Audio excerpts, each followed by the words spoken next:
UP में लगातार हुई बारिश का असर नदियों पर भी दिखाई दे रहा है और इस समय हम गोरखपुर के राजघाट पर हैं और यहाँ आप देख सकते हैं राप्ती किस तरह से उफान पर दिखाई दे रही है और 1 RL मीटर से भी अब कम रह गई है खतरे का निशान छूने के लिए। और इसी तरह रोहिन खतरे का निशान पार कर चुकी है, लगभग बराबर खतरे के निशान पर बह रही है। और अगर बात करें घाघरा नदी की, तो घाघरा नदी खतरे का निशान 2 दिन पहले ही पार कर चुकी है। चाहे अयोध्या पुल की बात करें, चाहे तुर्ती पार की बात करें, दोनों जगह खतरे के निशान से ऊपर बह रही है। और यही वजह है कि जो बारिश हुई है लगातार, उसी का असर दिखाई दे रहा है आपको राजघाट पर। और उस पार का भी आप दृश्य देख लीजिए, वहाँ पर भी आपको जो सीढ़ियाँ हैं वो डूबी हुई नज़र आएंगी। और ये उफान बता रहा है कि जो कुछ निचले इलाके हैं शहर से सटे हुए और जो ग्रामीण इलाके हैं वहाँ पर बाढ़ का खतरा है। और इसके साथ ही घाघरा यानी सरयू नदी जो गोरखपुर के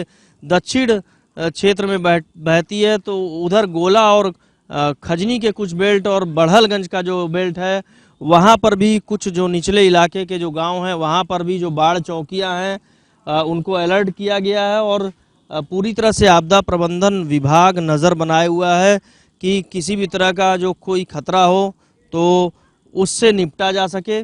सभी बाढ़ चौकियों को अलर्ट किया गया है। और जिस तरह बहाव आप देख रहे हैं, पानी का फ्लो जिस तरह दिखाई दे रहा है, वो साफ उससे जाहिर है कि पूरी तरह से नदी किस तेज़ी के साथ बढ़ रही है। और यही वजह है कि बहुत कम अंतर रह गया है, लगभग 1 RL मीटर का जो स्पीड है 24 घंटे में उसको पार कर रही है। तो ये कहा जा सकता है कि राप्ती जिस तरह रोहिन खतरे के निशान के लगभग बराबर पहुंच गई है और अब राप्ती भी उसी स्पीड से अगर बढ़ती रही तो अगले 24 से 48 घंटे में वो खतरे के निशान को पार कर जाएगी। और ऐसे में गोरखपुर के जो गांव हैं उस पर खतरा मंडराने लगेगा। और यही वजह है कि जो आपदा प्रबंधन विभाग है पूरी तरह से अलर्ट हो गया है। अब बाढ़ चौकियों को भी अलर्ट कर दिया गया है, जिससे अगर कोई खतरा हो तो ग्रामीणों की मदद की जा सके। नीरज श्रीवास्तव, ABP गंगा, गोरखपुर।